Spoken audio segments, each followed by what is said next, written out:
একটা নতুন ভিডিও বানাতে চলেছি। আমরা আজকে ছাগল পালতে চলেছি। আর আমরা আপনাদেরকে আমাদের ছাগল দেখাতে চাই।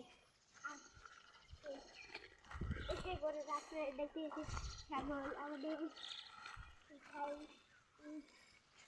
ছাগল দেখতে চলে। এই যে আমাদের ছাগল, দেখেন আমাদের ছাগল ঘাস খাচ্ছে, এখানে ঘাস খাচ্ছে আমাদের ছাগল। এখানে আপনাদের ছাগলের একটি মুখ দেখান। ছাগলের মুখ দেখতে চান আপনি? দেখেন ছাগলের মুখ। আমাদের ছাগল ভালো আছে অনেক। আমাদের ছাগল লড়াই করে না, ওদের লগে আসেন, এসে করেন।